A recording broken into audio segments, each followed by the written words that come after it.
बोलिए नारायण भगवान की जय। बोलिए मेरे बांके बिहारी लाल की जय।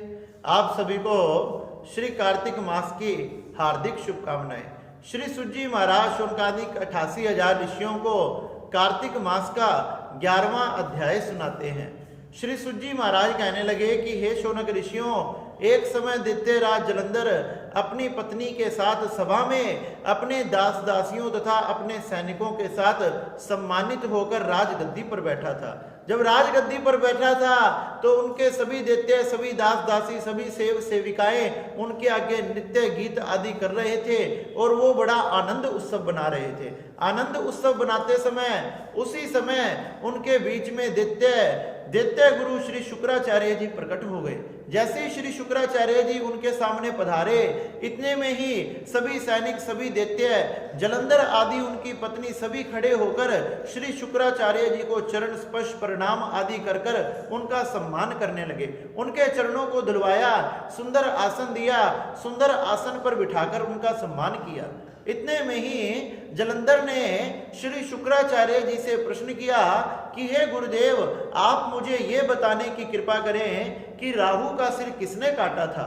श्री शुक्राचार्य जी कहने लगे कि एक समय की बात है, देवी देवताओं ने तथा दैत्यों ने मिलकर समुद्र मंथन किया। जब समुद्र मंथन किया तो इसमें से बहुत से रत्न प्रकट हुए। वो सारे के सारे रत्न देवी देवताओं ने ले लिए। और तो और समुद्र मंथन करने के बाद इसमें से सुंदर अमृत प्रकट हुआ और जैसी अमृत प्रकट हुआ, भगवान नारायण ने मोहिनी रूप को बनाकर दैत्यों के साथ छल कर सारा अमृत देवताओं को पिलाने लगे। जब राहु को इस बात का पता लगा तो वो सूर्य तथा चंद्रमा के बीच में बैठ गए। जैसे ही उसको अमृत पिलाया गया, सूर्य चंद्रमा ने इशारा कर दिया और भगवान नारायण ने इशारा पाते ही उसका सिर अपने सुदर्शन चक्र से काट दिया। जैसे ही जलंधर ने सुना कि भगवान नारायण ने राहु का सिर काट दिया, उसके नेत्र लाल हो गए, उसके अंग अंग फड़कने लगे, उसे बड़ा क्रोध आया। उसी समय उसने अपने दुस्मर नाम के दूत को प्रकट किया, जो जलंधर का बड़ा विशेष दूत था, आज्ञाकारी दूत था। उसे सारी बात बताई कि किस प्रकार से देवी देवताओं ने हमारे साथ छल किया, हमारे पिता समुद्र में से सारे रत्नों को ले लिया और तो और अमृत का पान कर लिया और तो और हमारे दैत्य राहु का सिर काट दिया। इस प्रकार से दुश्मन को कहा कि तुम जाकर इंद्र को कहो कि हमारे सारे के सारे रत्न वापिस करे, हमारा अमृत वापिस करे, नहीं तो हम उन्हें नहीं छोड़ेंगे। उसी समय दुश्मन जलंधर की आज्ञा लेकर अमरावती में इंद्र के सामने प्रकट हो गया और इंद्र को कहने लगा, हे इंद्र, जलंधर के शब्दों को कहने लगा कि हे इंद्र, तुम मेरी बात ध्यान से सुनो। समुद्र में से जितने भी रत्न प्रकट हुए थे वो हमें प्रदान करो, नहीं तो तुम्हारा राज्य विध्वंस कर देंगे। तुमने हमारे पिताजी के ऊपर समुद्र मंथन कैसे किया, ये आज्ञा तुम्हें किसने प्रदान की। जब इंद्र ने कहा कि ये सब तो हमने मिलकर किया है, क्योंकि समुद्र ने हमारे साथ धोखा किया।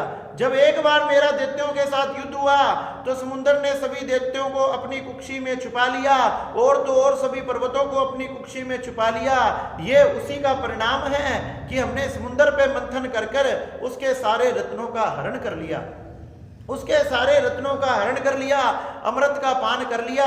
चाहे कुछ भी हो जाए, अब हम ना तो रत्न देंगे ना अमृत देंगे। जैसे ही दुश्मन नाम के दूत ने यह बात सुनी, दुश्मन नाम का दूत वहां से अंतर ध्यान हो गया और जलंधर के सामने प्रकट हो गया। जलंधर के सामने प्रकट होकर कहने लगा कि हे दैत्य राज, इंद्र ने मना कर दिया, ना अमृत देगा ना रत्न देगा। और तो और कहने लगा कि मुझे किसी का डर नहीं है। जैसे ही जलंधर ने यह शब्द सुने, चारों तरफ से अपने दैत्यों को एकत्रित करना प्रारंभ कर दिया। शुंभ निशुंभ आदि सभी दैत्य सेनापति उसके साथ एकत्रित हो गए और सभी ने एकत्रित होकर अमरावती पर युद्ध बोल दिया।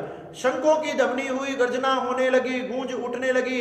ऐसी शंखों की ध्वनि, गर्जना, युद्ध के ऐसे हुंकार भरते हुए जब देवताओं ने देखा तो जैसे ही बाहर आकर देखा, दैत्यों ने सारी अमरावती को घेर लिया।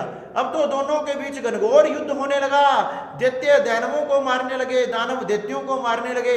इतना घनघोर युद्ध होने लगा कि जलंधर सभी देवताओं को मारने लगा और इंद्र सभी दैत्यों को मारने लगा। जैसे श्री शुक्राचार्य जी ने देखा कि हमारे दैत्य मारे जा रहे हैं, भगवान शंकर का स्मरण किया, मृत संजीवनी मंत्र के द्वारा सभी दैत्यों को जीवित कर दिया। जैसे गुरुदेव बृहस्पति ने देखा कि इन्होंने दैत्यों को जीवित कर लिया, तो गुरुदेव बृहस्पति ने क्या किया, द्रोणगिरी पर्वत पर गए, वहां से औषधि लाकर अपने देवताओं पर छिड़की और उनको जीवित कर दिया। जलंधर कहने लगा कि हे गुरुदेव, मैंने इतने देवताओं को मार डाला, फिर भी ये कम नहीं होते, और तो और जिनको मैंने मार दिया वो दोबारा जीवित हो जाते हैं, इसका क्या कारण है? क्योंकि मृत संजीवनी विद्या तो केवल आपके पास है। शुक्राचार्य जी कहने लगे, मृत संजीवनी विद्या तो केवल मेरे पास है, लेकिन जो द्रोणगिरी पर्वत है उस पर ऐसी औषधि है जो मरे हुए व्यक्ति को जीवित कर देती है। वही देवगुरु बृहस्पति जी वहां से औषधि ला लाकर अपने देवताओं को जीवित कर रहे हैं। अगर तुम में सामर्थ्य है, तुम में शक्ति है, तो जाकर उसको द्रोणगिरी पर्वत को उखाड़ कर समुद्र में फेंक दो, फिर एक भी देवता दोबारा जीवित ना हो सकेगा।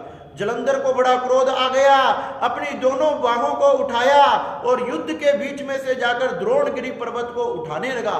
देखते ही देखते भगवान शंकर का तेज उसमें विद्यमान था, उसके लिए ये कोई बड़ी बात नहीं थी। उसने देखते ही देखते कुछ पल में ही द्रोणगिरी पर्वत को उखाड़ लिया और उखाड़ कर समुद्र में फेंक दिया। समुद्र में फेंकते ही फिर से युद्ध भूमि में आकर देवताओं के साथ युद्ध करने लगा। अब तो जैसे ही देवगुरु बृहस्पति जी द्रोणगिरी पर्वत पर औषधि लेने गए तो वहां कोई पर्वत नहीं मिला, वहां सूना मैदान मिला। जैसे ही सूना मैदान मिला, दौड़े दौड़े इंद्र के पास आए, कहने लगे युद्ध बंद करो, युद्ध बंद करो, युद्ध बंद करो। पूछा क्यों? क्या द्रोणगिरी पर्वत वहां नहीं है? अब देवता दोबारा कैसे जीवित होंगे? जलंधर जीत जाएगा, सब मारे जाएंगे, युद्ध बंद करो। जैसे ही देवताओं ने यह सब बात सुनी, सबके सब एकत्रित हुए और युद्ध छोड़कर भागने लगे। सबके सब अमरावती को, स्वर्ग को छोड़कर भाग गए। सब जाकर पर्वत की गुफाओं में छुप गए और दैत्यराज जलंधर ने अपनी सेना के साथ अमरावती पर अपना अधिकार स्थापित कर लिया। इस प्रकार से श्री सुजी महाराज ने शौनक ऋषियों को कथा सुनाई कि किस प्रकार से जलंधर ने राहु का बदला लेने के लिए सभी देवी देवताओं को पराजित किया और देवी देवताओं को पराजित कर कर अमरावती पर अपना अधिकार स्थापित कर लिया। इस प्रकार से श्री शौनक ऋषियों को श्री सुजी महाराज ने बड़ी ही सुंदर कथा सुनाई। बोलिए नारायण भगवान की जय, बोले मेरे बांके बिहारी लाल की